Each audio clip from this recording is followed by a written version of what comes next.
안녕하세요. 사연 읽어주는 남예입니다. 오늘도 와주셔서 감사드리며 오늘의 여성 사연자분 사연은 제가 소개해드리도록 하겠습니다.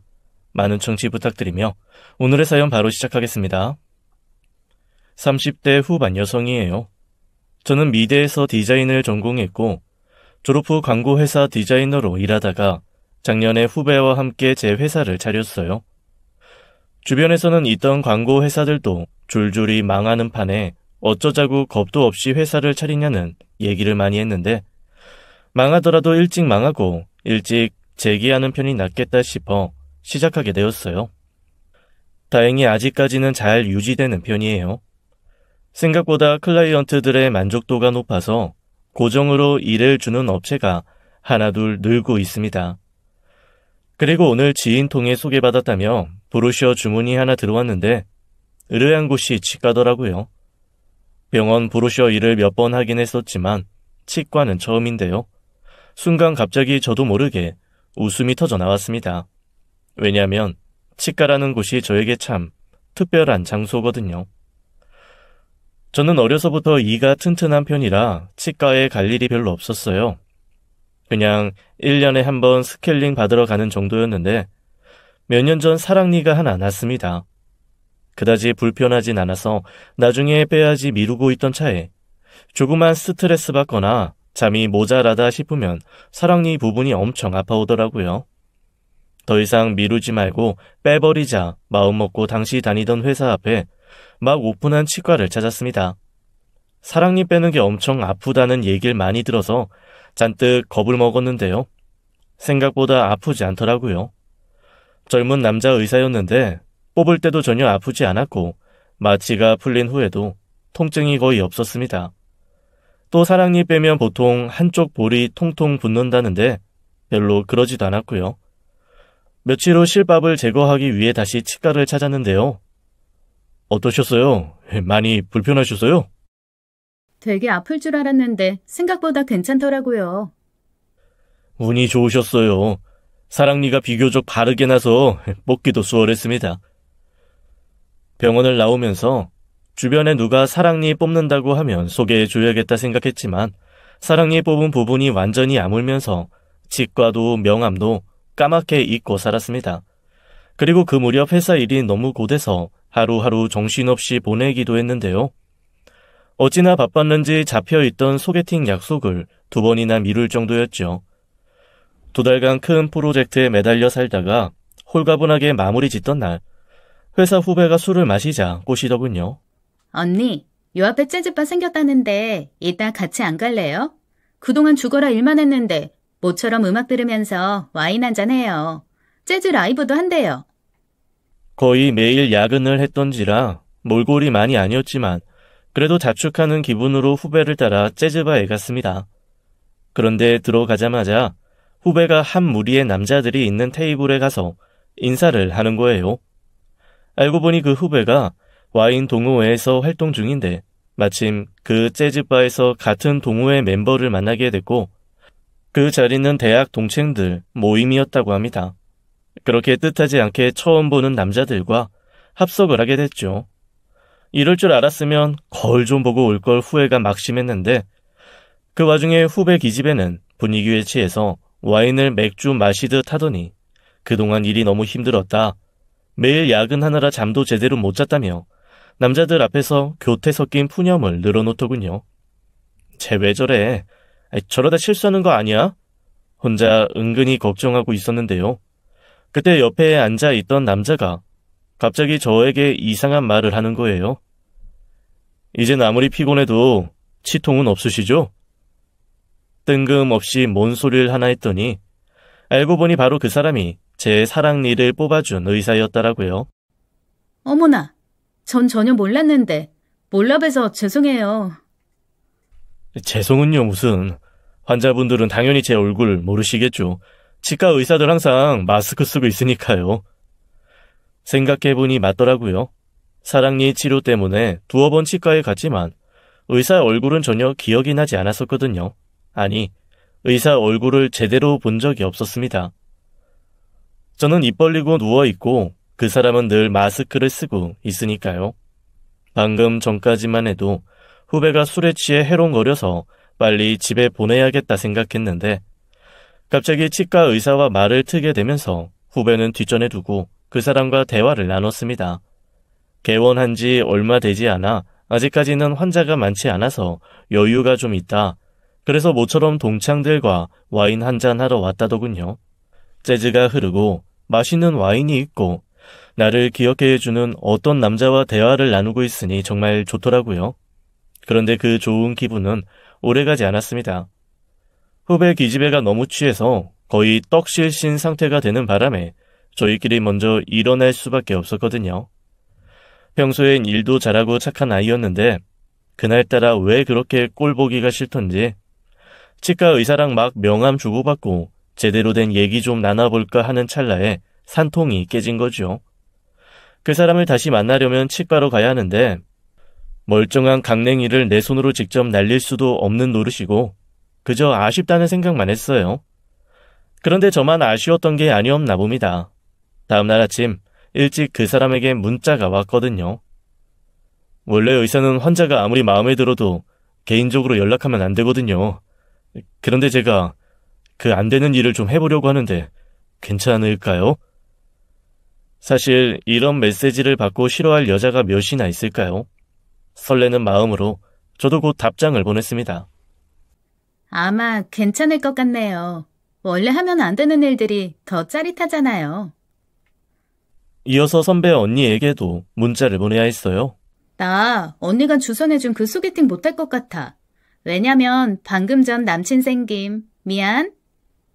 그 전부터 선배 언니 한 명이 소개팅을 주선해줬는데 바빠서 계속 미루고 미루다 곧 나를 잡기로 한 상태였거든요. 치과 의사의 문자 하나 때문에 소개팅을 고사한다는 게 미련할 수도 있지만 뭐랄까 이건 운명이다. 바로 이 사람이다 싶은 느낌이 강렬하게 다가왔습니다. 그리고 그 강렬함은 적중했죠. 사랑니를 뽑아준 사람과 진짜 사랑을 시작하게 된 겁니다. 사랑니 뽑아준 사람과 사랑에 빠지는 게 법칙이라면 그 사람은 수도 없이 많은 사랑에 빠졌을 거예요. 아이고, 잘도 갖다 붙인다. 나 오늘도 사랑니 5개나 뽑았는데 그중 3명은 남자였어. 그 사람은 참 다정했어요. 그러면서 유머 감각도 뛰어났죠. 누가 봐도 어려움 없이 늘 반듯하게 살아온 사람으로 보였습니다. 썩 잘생긴 인물은 아니었지만 옷차림은 늘 단정했고 재즈와 와인을 즐길 줄 알며 클래식 음악에도 조예가 깊었어요.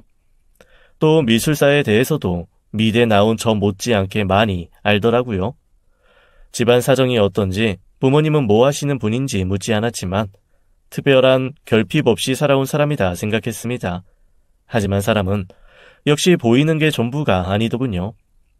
어느 날 저녁을 함께 먹기로 약속하고 퇴근 시간에 맞춰 그 사람 병원으로 갔는데요. 주차장으로 오라길래 갔더니 어떤 아주머니가 차에 타고 있더군요. 어떡하지? 오늘은 엄마랑 저녁을 먹어야 될 것 같아. 엄마가 연락도 없이 갑자기 오셨어. 어떻게 해야 되나 망설이고 있었는데 어머니가 차에 탄 채 창문을 열고 말씀하시길. 얘야? 네가 요즘 만난다는 애가. 안녕하세요. 처음 뵙겠습니다. 제가 꾸벅 인사를 드리자 어머니가 저를 위아래로 훑어보는 게 느껴졌습니다. 궁금했는데 이렇게 만나네. 우리 아들 오늘은 나랑 갈 데가 있으니까 다음에 다시 와요. 이 상황에 제가 어떻게 하겠어요? 알겠다 하고 돌아갈 수밖에요. 네, 그럼 다음에 뵙겠습니다. 디자이너라더니 평범하네 뭐. 아들 뭐해? 얼른 출발해. 그 사람은 저에게 전화하겠다는 눈빛을 보내고 서둘러 차를 출발시켰습니다. 그때 알았죠. 어머니가 보통 분이 아니시구나. 이 사람과 결혼까지는 힘들겠어. 하지만 이번에도 제 예상은 빗나갔습니다. 정작 결혼을 서두른 건 어머니셨어요. 내가 대충 얘기 들었는데 병원에 이빨 빼러 왔다가 만난 거라며? 그렇긴 한데 처음부터 병원에서 친해진 건 아니고요. 우연히 다른 데서. 뭐 그렇겠지. 산부인과라면 다리라도 벌려서 고셨겠지만 치과에서 입 벌리고 누워서 고시긴 어렵지. 주차장에서 인사드리고 며칠 뒤 어머니가 직접 연락이 와서 만나자고 하길래 병원 근처에서 차 한잔하며 얘기를 나눴는데요. 한마디 한마디가 어찌나 독한지 또 말끝마다 제가 자기 아들 꼬셨다는 말을 하시는 거예요. 그 사람이 그렇게 말해요? 제가 꼬셨다고요? 걔가 설마 그렇게 말하겠어? 지 말로는 자기가 먼저 연락했다고는 하는데 솔직히 말해봐. 아가씨가 일부러 흘렸지? 흘리다니요? 무슨 말씀 하시는 건지. 됐고, 얘기 들어보니까 양친 부모 다 계시고 챙겨야 될 동생이 줄줄이 있는 것도 아니고 그러니까 처가로 돈 셀 걱정 없고. 솔직히 나는 의사 며느리 보고 싶었거든. 원래 우리 아들 정도면 있는 집에서 병원 차려주겠다면서 모셔가야 정상인데 내가 그렇게까지는 속물은 아니야. 하나밖에 없는 아들 남부럽지 않게 장가 보내고 싶지만 지가 이 여자다 싶다는데 굳이 말리고 싶지도 않네. 지금까지 나는 우리 아들이 갖고 싶다는 건 뭐든 다 해줬거든. 그러니까 서둘러 날 잡자고 부모님께 말씀드려. 어머니 말을 듣고 결혼 생각이 싹 가셨습니다.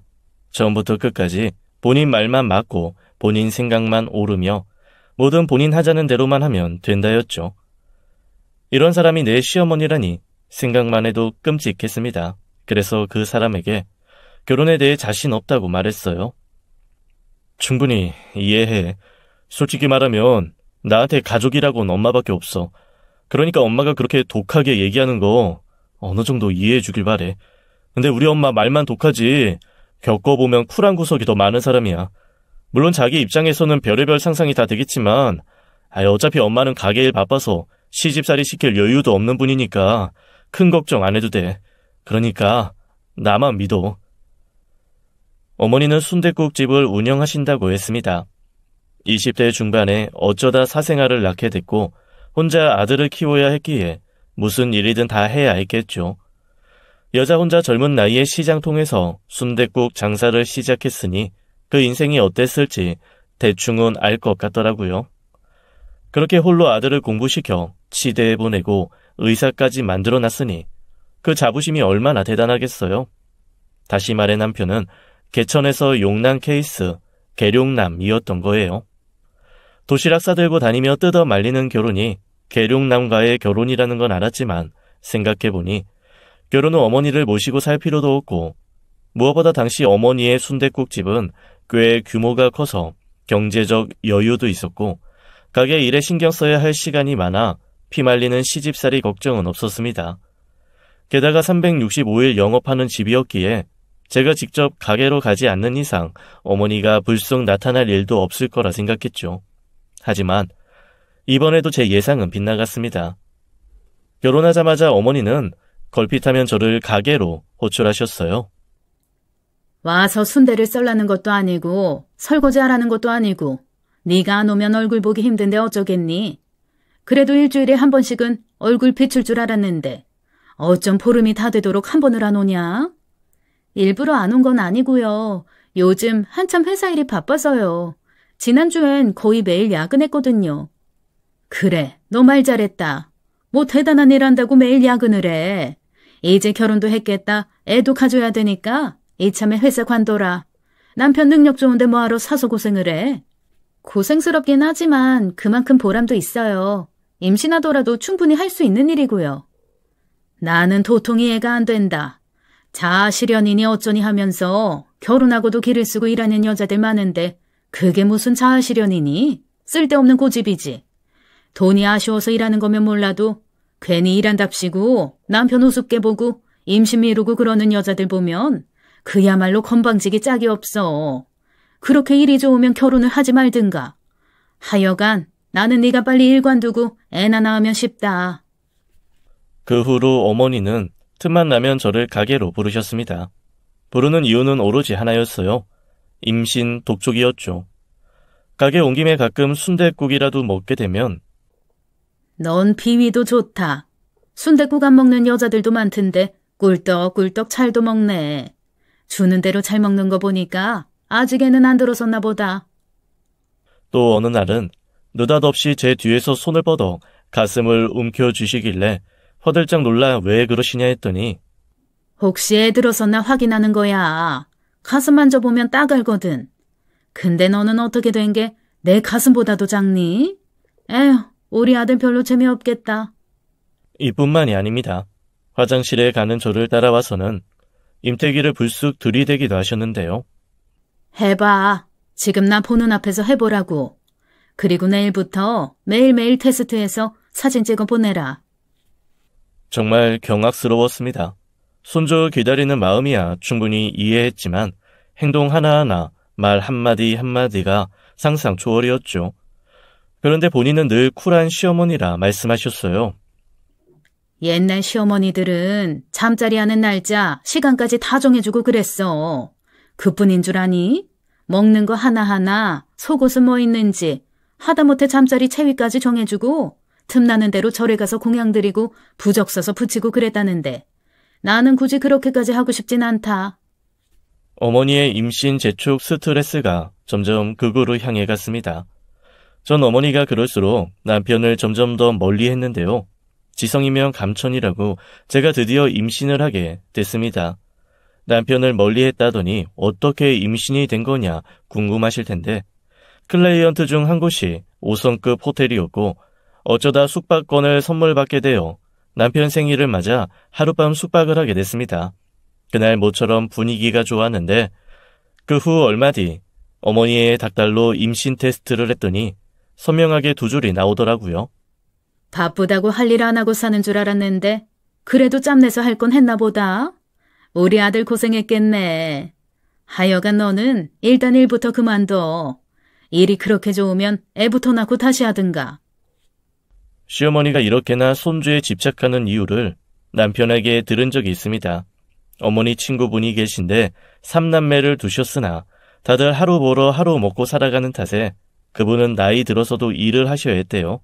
그 딱한 사정을 듣고 어머니가 순댓국집에 나와서 일을 하시게 했는데 어느 날 두 분 사이에 감정 섞인 말다툼이 벌어졌다네요. 너는 자식이 셋이나 있으면 뭐하냐? 제대로 사람 구실하는 게 없는데. 네 인생도 참 딱하다. 언제까지 그렇게 자식들 밑으로 돈 쓸 거야? 그래, 너는 하나밖에 없는 아들 의사 만들어서 참 좋겠다. 서방도 없이 혼자 고생 많았겠네. 서방이 뭐가 중요하니? 저 자식 먹여 살릴 능력 없는 서방은 아예 없는 게 나아. 딱 네 서방처럼. 그래, 너 서방 없어 좋겠다. 근데 너 네 서방 얼굴은 기억하니? 죽었대, 살았대? 그래도 애 아버지인데 죽었으면 재산은 지내줘야 할 거 아니야. 그래도 우리 애들은 지아버지 재산 날만큼은 꼬박꼬박 챙기거든. 손주들까지 다 와서 큰절하고 그래. 그 양반이 그렇게 일찍 갔지만 그래도 자식들 남겨줬잖아. 그게 재산이지 뭐. 돈만 많으면 뭐하냐? 식구라고 애미랑 아들이랑 딸랑 둘뿐인데. 이런 일이 있은 후 어머니는 아들의 결혼을 서두르셨고 손주에 집착하셨다고 합니다. 적어도 셋은 낳아야 된다고 귀에 못이 박히게 말씀하셨대요. 그리고 그 불똥이 저한테까지 튀게 된 거죠. 너 아직도 회사 나가니? 제발 그만두고 태교에 집중하라니까. 당장 그만둬. 돈 들어갈 거 생각하지 말고 얼른 집에 들어앉아. 아니요. 전 일을 그만둘 생각이 없었습니다. 어머니가 시키는 대로 하는 것도 싫었지만 무엇보다 전 일이 좋았으니까요. 되도록 출산 바로 직전까지 일할 생각이었어요. 하지만 인생이라는 게 의지만 갖고는 안 되더라고요. 임신 8주차에 유산을 하고 말았습니다. 그러게. 내가 일 그만두랬지? 뭐 대단한 일 한다고 뱃속에 애를 품고 일을 해? 혼자 똑똑한 척 잘난 척 하다가 애 놓치고 나니까 기분 좋냐? 하여간 요즘 것들 다 지멋대로야. 네가 뭔데 내 귀한 손주를 보내? 응? 네가 뭔데? 어머니의 위로는 꿈도 안 꿨고 분명 독설만 쏟아질 걸 알았습니다. 그래서 그다지 타격감도 없었어요. 하지만 정작 서러웠던 건 남편의 태도였습니다. 의사가 조심하라고 했잖아. 엄마 말은 무시한다 해도 의사 말은 들었어야지. 의사 입장에서 잘난 척하는 환자들이 얼마나 한심해 보이는 줄 알아? 옛날 여자들 만삭에도 반일하고 애 낳자마자 농사 지으러 나갔다던데 당신도 그러고 싶은 거야? 내 남편이 맞나 애를 떠나보낸 아빠가 맞나 싶었습니다. 아이를 지키지 못한 아내가 원망스러울 순 있겠지만 적어도 자기 아이가 잘못된 상황에 그에 대한 슬픔이나 아쉬움은 보여줄 줄 알았는데 완전 남의 일처럼 말하더군요. 속에서 천불이 났습니다. 시어머니와 남편에 대한 분노는 말할 것도 없고 가장 화가 났던 거는 그 이후에도 시어머니는 제게 임신을 강요했다는 것이었어요. 너는 꼬박꼬박 생리도 잘한다. 생리대 회사에서 상 줘야겠어. 결혼한 여자가 애 갖는 건 뒷전이고 어떻게 된 게 일밖에 모르니? 회사 일도 애 갖는 일도 똑같이 노력하고 있어요. 그게 문제라는 거야. 왜 똑같이 노력을 하냐고. 새끼 낳는 일에 집중해야지. 니네 사장이 그러라고 하든 네 새끼보다 사장이 중요해? 노력해도 안 생기는 걸 어떡해요. 저도 속상해요. 어떻게든 방법을 찾아봐야지. 니네 당장 병원에 가봐. 시험관인지 뭔지 그런 거라도 해봐야 될 거 아니야. 임신해야 한다는 스트레스 자체가 임신을 더 힘들게 만들고 있었습니다. 그러나 요즘 아무리 시험관 나이가 흔해졌다지만 저만큼은 안 할 줄 알았거든요. 하지만 더 이상 피할 수 없게 됐고 결국 남편과 함께 난임센터를 찾았는데요. 거기서 뜻밖의 사실을 알게 됐습니다. 두 분 모두 딱히 문제는 없습니다. 단지 남편분이 정자수가 좀 적고 활동성도 떨어지는 편이네요. 제가요? 그럴 리 없는데요. 저희 전에 임신된 적 있거든요. 네, 불임이란 소리가 아니고 평균에 조금 못 미치는 것뿐이지 큰 문제는 아니니까 되도록 마음을 느긋하게 가지시고 천천히 노력해보죠. 남편 입장에선 당연히 쇼킹했을 거예요. 그래서 되도록 위로해주려 했어요. 그런데 병원에서 나오면서 한다는 소리가 참 가관이더군요. 웃기고 있네. 무슨 개소리야? 활동이 적다니. 병원 오는 사람들한테 다 졌단 소리 하겠지. 그래야 돈 벌 테니까. 재수없어. 의사 입장에서 잘난 척하는 환자들이 제일 한심하다 해놓고 자기가 딱 그 꼴이더군요. 어쨌거나 저는 아이 갖기에 집중하기로 결심했습니다. 여차하면 진짜 일을 좀 쉬어볼까 하는 생각도 했어요. 하지만 남편이 문제였습니다. 병원 예약을 해놓고 가질 않는 거예요. 당신도 치과에 예약 환자 안 오면 화나잖아. 기껏 어렵게 예약한 병원을 이렇게 막 펑크내도 되는 거야? 치과랑 산부인과랑 같냐? 가고 싶으면 당신이 나가. 거기 다녀오면 너무 지옥적이야. 어머니 아시면 어쩌려고 그래. 몰라. 당신이 알아서 대충 둘러대. 하지만 둘러대봤자 제 편을 들어주실 어머니가 아니었습니다. 그래서 둘러대지도 않았어요. 그 선생님이 그 분야 권위자라서 진짜 힘들게 예약한 건데 그 사람이 안 가겠대요. 안 가겠다고. 그냥 알았습니다. 했냐? 어떻게든 꼬셔서 데리고 갔어야지. 다 큰 성인을 어떻게 꼬셔요? 맛있는 거 사준다고 꼬셔요? 옷 사준다고 꼬셔요? 그걸 왜 나한테 물어? 마누라인 네가 알아서 해야지. 하여간 너는 마음에 드는 구석이 하나도 없다. 이제 이 정도의 독설은 아무렇지 않게 됐습니다. 저 역시 어머니의 그 어떤 부분도 마음에 들지 않았거든요. 더 솔직히 말하면 상종할 사람이 못 된다는 생각을 하게 됐고 더 이상 어머니의 호출에 상대하지 않았습니다. 오늘 가게에 들려라. 회사에 많아서 못 가요. 니네 병원은 갔어? 또 안 갔지? 애아빠 될 사람이 안 가는데 저 혼자 가서 뭐해요? 그래. 그동안 죽어라 노력했는데도 애가 안 생긴 거는 다 그만한 이유가 있겠지. 이제 포기하고 홀가분해지자 애써 마음을 다잡았습니다. 그리고 남편과의 사이 역시 소원해질 수밖에 없었는데요. 그 사람도 지칠 대로 지쳤는지 점점 제멋대로 행동하기 시작하더라고요. 당신 어제 몇 시에 들어왔어? 나 1시쯤 잤는데 그때까지도 안 들어왔던데? 내가 당신한테 귀가 시간 보고 해야 될 의무가 있나? 몇 시간 잠도 못 자고 출근하면 피곤할까봐 그러지. 잠 못 자는 거보다 당신이 이런 간섭이 더 피곤해. 나한테 신경 쓰지 마. 신경 쓰지 말라고? 네, 그래서 그렇게 하기로 마음먹었습니다. 남편이 늦게 들어오거나 전화를 안 받거나 어머니가 나 붙잡고 뭐라 하든 전혀 신경 쓰지 않았어요. 굳이 그럴 필요까지 있냐 하겠지만 아무리 생각해봐도 내가 잘못한 건 없었거든요. 그러던 어느 날 모처럼 집에 일찍 귀가한 남편이 서재에 처박혀 컴퓨터 앞에 앉아 실실 쪼개며 뭔가를 하고 있더군요. 저도 제 일을 하고 있던 터라 관심 끄고 있었는데 남편이 화장실에 간 사이 서재에서 물건을 가지러 갔다가 우연히 카톡 온 걸 보게 됐습니다. 그래서 어제도 그렇게 보챈 거예요? 요즘 틈만 나면 너무 보채셔. 카톡을 보낸 사람은 박선영이라는 여자 이름이었어요. 박선영이 대체 누구길래 이런 메시지를 보내나 한참을 보고 있었는데 그 순간 남편이 화들짝 놀라며 들어오더군요. 뭐 하는 거야? 왜 남의 컴퓨터를 봐? 일부러 본 거 아니야. 갑자기 메시지가 뜨길래 눈이 간 것뿐이야. 알았으니까 나가. 그런데 박선영이가 누구길래 이런 메시지를 보내? 누구긴 누구야. 우리 병원 박 간호사지.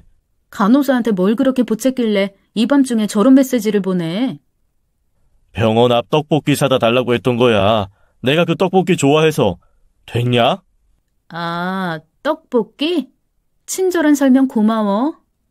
그렇게 서재 방문을 닫고 나오는데 이상하게 뒷골이 뜨거워지더군요. 그리고 그 뜨거움의 의미를 디테일하게 확인해 볼 필요가 있었습니다. 사실 저는 결혼한 이후로 남편 치과에 불쑥 찾아가는 일을 만들지 않았습니다. 간호사들이 사모님 오셨다고 호들갑 떠는 것도 싫었고 안방 마님이라고 된 양 괜히 거들먹거리고 싶지 않았거든요. 하지만 그날은 그냥 불쑥 찾아갔어요. 일부러 떡볶이까지 사들고요. 간호사 한 명은 저와 얼굴을 튼 사이인 장 간호사였고 남편이 얘기한 박 간호사는 아직 얼굴을 보지 못한 인물이었습니다. 어머, 너무 오랜만에 봬요. 잘 지내셨어요? 선생님 지금 잇몸 치료 중이신데. 그 사람 만나러 온 거 아니에요. 지나던 길에 떡볶이 좀 드시라고 사왔어요.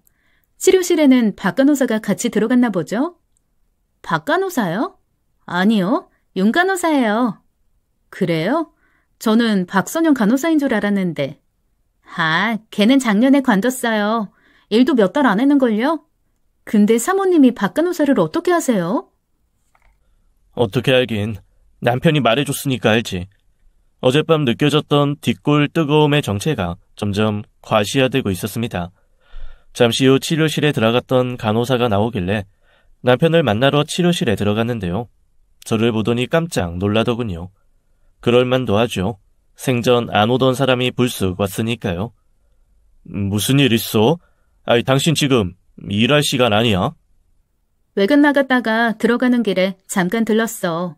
근데 박 간호사는 없네. 장 간호사 말이 작년에 관뒀다며. 우리 남편 떡볶이 사다 주는 사람이 누군지 보려고 왔는데 아쉽네. 어젯밤 느닷없이 카톡으로 안부 묻길래 몇 마디 나눈 것뿐이니까 괜히 트집 잡지 마. 당신 뭐 의처증이라도 걸린 거야? 내 주제에 무슨 의처증이야. 의처증은 뭐 아무나 걸리나?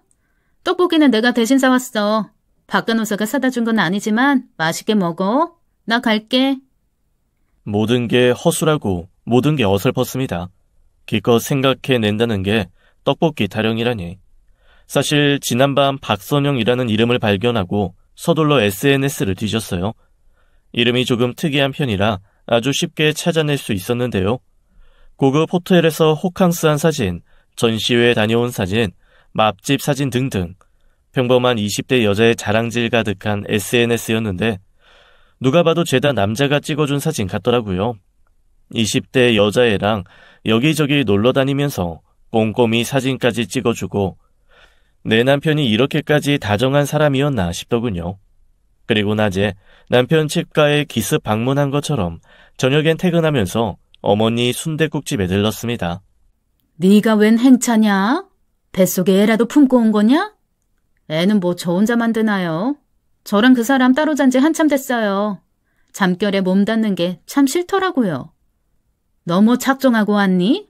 하루 종일 붙어 있어도 모자란 판에 잠을 따로 잔다고? 그게 지금 내 앞에서 할 소리야? 네가 그러고도 와이프냐? 네가 그러고도 며느리야? 네가 뭔데 내 아들 독수공방 시켜? 독수공방이요? 저는 독수공방이어도 그 사람은 아닐걸요? 그게 무슨 소리야? 어머님 아들 여자 있더라고요. 그것도 아주 새파랗게 어린. 네가 결국 이런 사다를 만드는구나. 그렇다고 쓸데없이 화낼 거 없어. 원래 남자들은 한 번씩 눈 돌리고 그러는 거야. 잘난 남편 데리고 사는 값이라고 생각해. 솔직히 걔가 오죽하면 딴 여자한테 눈 돌렸겠니? 그게 과연 제 탓일까요? 제 생각엔 유전 같은데요. 어머니도 임자 있는 남자랑 사고쳐서 그 사람 낳은 거라던데요. 아니에요? 그동안 저를 쳐다보던 어머니의 눈빛이 처음으로 바뀌는 순간이었습니다. 뭐랄까, 도끼가 싹 빠지면서 흐리멍텅 무기력해진 눈빛이랄까. 하지만 보통의 시어머니가 아니잖아요. 곧바로 다시 도끼를 장전하더군요. 바람난 건 서방인데 애꿎은 시애미 잡으러 온 거냐? 그래, 어디 한번 잡아봐라. 어디 잡을래? 멱살 잡을래? 머리 끄댕이 잡을래? 잡긴 뭘 잡아요. 쓸데없는데 힘쓸 필요 있나요? 그래서 뭐 어쩌라고? 내가 네 서방이랑 바람난 년 찾아가 뺨이라도 때려주길 바라냐? 그거야 미련이 남았을 때나 하는 짓이죠.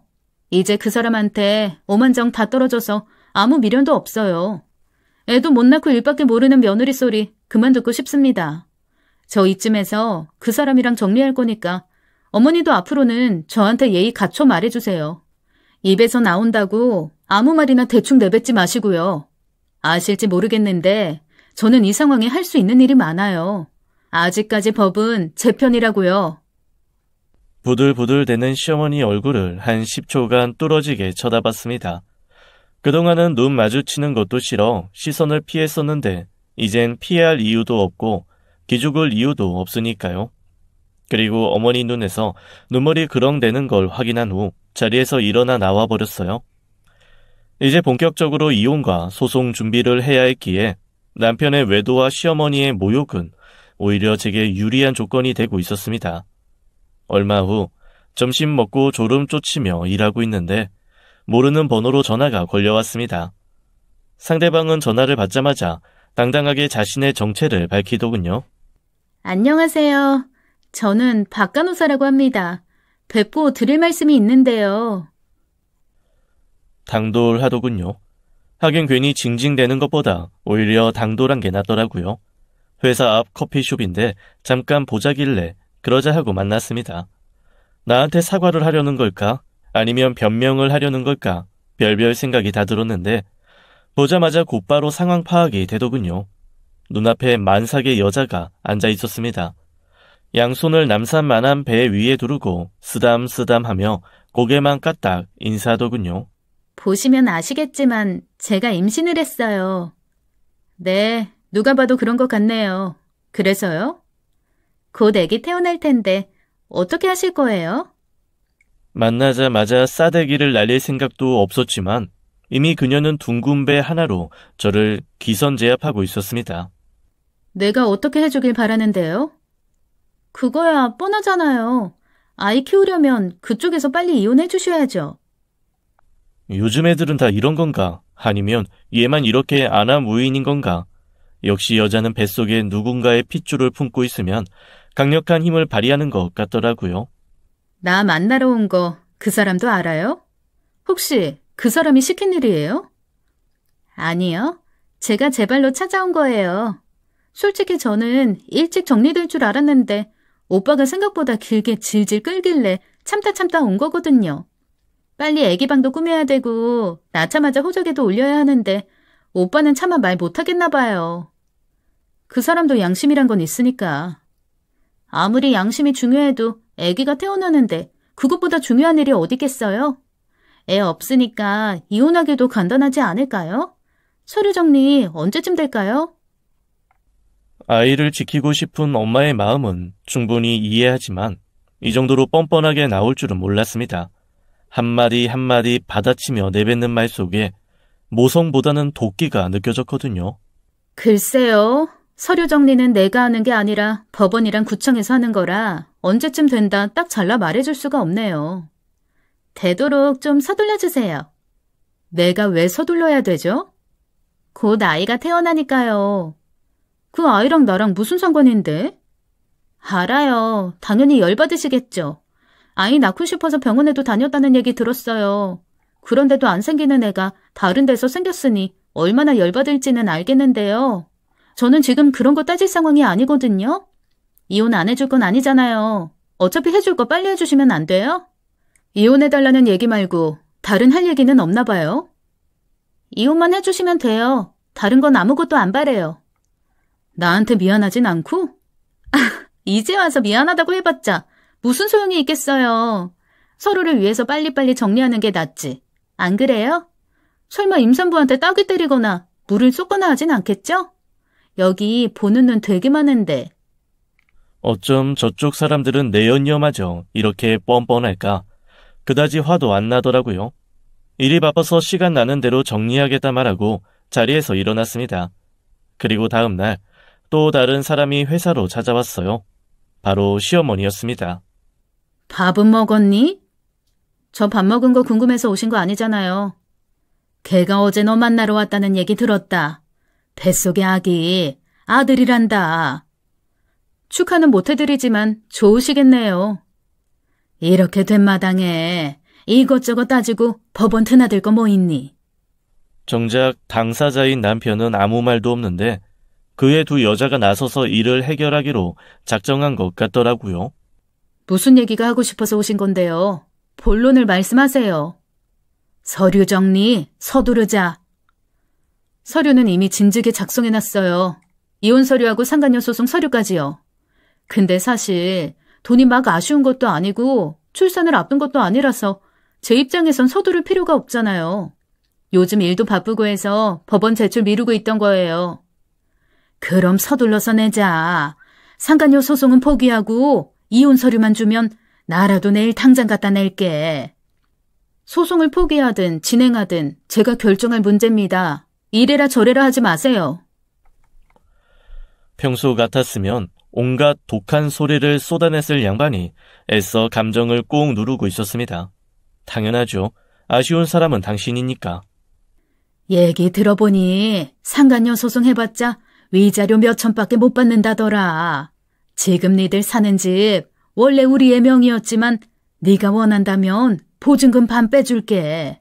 거기에 네 신랑 그리고 애 엄마 위자료까지 해서 1억 주마. 1억이라 제 인생이 뒤바뀔 만큼 큰 돈은 아니지만 적은 돈도 아니었습니다. 가게 종업원들 월급 안 올려주려고 기를 쓰며 악착 떨던 사람이 1억이란 돈을 선뜻 내놓겠다는 걸 보니 어지간히 급한 것 같더라고요. 일단 입금부터 하시죠. 통장에 돈 들어오는 거 보고 움직이겠습니다. 1억. 그날 오후 바로 들어왔습니다. 그쪽한테 바빠서 이혼 접수 못하고 있다 말했는데 사실 제가 진짜 바쁘긴 했어요. 이것저것 챙겨야 될 게 많았거든요. 일단은 박 간호사의 SNS 사진을 일일이 캡처해야 했는데 사진상의 장소와 날짜, 남편의 동선을 맞춰볼 필요가 있었습니다. 아무리 봐도 남편의 동선과 맞지 않는 게 많았거든요. 저쪽에서는 태어날 아이 때문에 마음이 급했던지 서류 정리도 서둘렀고 재산 분할도 넉넉히 챙겨주더라고요. 그래, 마음껏 즐겨봐라. 곧 아들도 태어나고 마냥 행복할 것 같지. 하지만 세상 일은 예상대로 흘러가지 않아. 니들이 나한테 했던 것처럼. 남편이 박 간호사랑 외도한다는 사실을 알고 처음에 돈 주고 사람을 써서 뒤를 캐볼까도 했습니다. 하지만 굳이 그럴 필요 없더라고요. 친절한 박 간호사가 모든 걸 SNS에 남겨놓았으니까요. 어찌나 꼼꼼하게 사진을 올리는지 사는 곳이 어딘지 쉽게 알아낼 수 있었어요. 치과에서 멀지 않은 곳에 있는 오피스텔에 살고 있었는데 그 건물 1층 커피숍에서 노트북을 펴고 일하다 알게 된 사실. 다른 남자가 수시로 오피스텔에 드나들고 있었습니다. 그때 확신하게 됐어요. 내 남편의 바람 상대가 박 간호사이며 박 간호사의 바람 상대 역시 내 남편이라는 걸. 그 여자애가 남산만한 배를 안고 저를 만나러 왔을 때도 직감했습니다. 활동적이지 않은 남편의 정자가 저 애 몸속에서는 활동적일 수 있겠으나 어쩐지 그 사람의 아이 같지는 않았어요. 이혼이 확정되고 서류 정리까지 끝난 날, 전 그 사람에게 선물 하나를 보냈습니다. 박 간호사 SNS 사진을 하나하나 출력해 친절하게 설명을 달았어요. 이날에는 누군가와 호텔을 갔는데 당신은 나랑 어머니 가게 간 날 아닌가? 이 맛집은 강릉인데 누구랑 간 걸까? 당신 강릉 간 적 없잖아. 후쿠오카도 당신이랑 가진 않을 거고 애는 누구랑 간 걸까? 누구랑 간 건지 궁금하면 연락해. 내가 그 남자 연락처는 몰라도 사진은 갖고 있으니까. 그렇게 사진들을 하나하나 꼼꼼히 정리해 남편 치과로 퀵을 보냈습니다. 그리고 전 알았어요. 궁금하면 연락하라 했지만 연락이 오지 않을 거라는 걸요. 시어머니에게 받은 돈 1억. 네, 바로 그 돈으로 지금 제 회사를 차렸습니다. 치과와 직장이 가까워서 그만둔 것도 있지만 이혼 후 새 출발의 일도 포함돼 있었거든요. 그리고 몇 달 후 일 때문에 전에 다니던 직장 근처에 가게 됐는데요. 간 김에 예전에 자주 들렀던 보리밥집에서 식사를 하고 있는데 누군가 반갑게 인사를 해오더라고요. 남편 치과에서 일하던 장간호사였습니다. 저 역시 너무 반가워서 활짝 웃으며 인사를 했는데 정 간호사는 그동안의 모든 사실을 알고 있다는 듯 제 손을 꽉 잡더군요. 그동안 잘 지내셨어요? 아니다. 잘 못 지내신 거 아는데 제가 괜한 말을 했네요. 괜찮아요. 그리고 나 잘 지내요. 장간호사는 아직도 그 치과에 있는 거예요? 네. 저는 그대로 있는데 선생님이 바뀌셨어요. 전에 선생님이 치과 팔고 다른 데로 가셨거든요. 그럼 그렇지. 너도 그 자리에서 계속 일하긴 힘들었을 거야. 어디로 갔는지, 박 간호사랑은 애기 낳고 잘 살고 있는지 묻고 싶었지만 애써 참았습니다. 하지만 친절한 장 간호사가 다 말해주더군요. 지난번에 치과 오셔서 저한테 박 간호사 물으셨던 거 그냥 하신 말씀 아니죠? 알고 보니 걔 보통 애가 아니더라고요. 아시겠지만 걔 임신했었잖아요. 바로 아들을 낳았는데 선생님 애가 아니었대요. 선생님 어머니가 뭔가 미심쩍다면서 유전자 검사했는데 친자가 아니었어요. 그래서 선생님 어머니가 저 붙잡고 울면서 신세한탄하시고 박 간호사 상대로 소송한다고 난리 치시고 치과에 환자들 잔뜩 대기 중인데 다 보는 앞에서 박 간호사 따귀 때리고 아휴 하여간 그 난리 치르고 한동안 치과 문 닫았잖아요. 그리고 선생님은 바로 치과 그만두셨어요. 역시 제 예상이 맞았습니다. 남편의 정자는 박 간호사한테도 활동적이지 못했던 거죠. 장담하건대 오피스탈에 드나들던 그 남자의 아이였을 거예요. 어쨌거나 귀한 아들 손주 얻었다고 좋아했을 텐데 자기 핏줄 아니라는 거 알고 길길이 뛰었을 시어머니의 표정이 눈에 선했습니다. 그래도 용케 자기 핏줄 아닌 걸 아셨네요. 그때 저도 알게 됐어요. 인생이라는 게 예상한 대로 흘러가지 않지만 밝혀져야 할 진실은 어떻게든 밝혀진다는 걸요. 지금 그 사람은 어디에서 어떻게 살고 있는지 알 수 없습니다. 장건호서도 궁금해서 연락 한번 해볼까 하다가 참았다 하더군요. 어딘가에서 혼자 청승 떨며 사는지 아니면 또 다른 여자가 생겼는지 모르지만 그래도 든든한 엄마가 있으니 잘 살겠지 했는데요. 며칠 후 그 사람이 직접 자신의 근황을 얘기해 주더군요. 다 늦은 밤 남편에게, 아니 전남편에게 전화가 걸려왔습니다. 나야, 자던 거 아니지? 잘 지내? 전남친이나 전남편이나 어쩜 이렇게 시작 멘트는 똑같을까요? 당신이 생각하는 것보단 잘 지낼 거야. 근데 이 시간에 무슨 일이야? 그냥 갑자기 생각나서 전화해봤어. 혹시 내 소식 들었어? 당신 소식 챙겨 들어야 될 이유가 있나? 나 이혼한 남편 소식 챙겨야 될 만큼 한가하지 않아. 당신이 사진 보내줬을 때까지만 해도 괜히 화나서 지어낸 거라고 생각했어. 헐시고 그 사진들을 보고도 그 여자애를 믿었단 말이야. 그때는 정신이 단단히 나갔었나 봅니다. 유치하다 생각했어.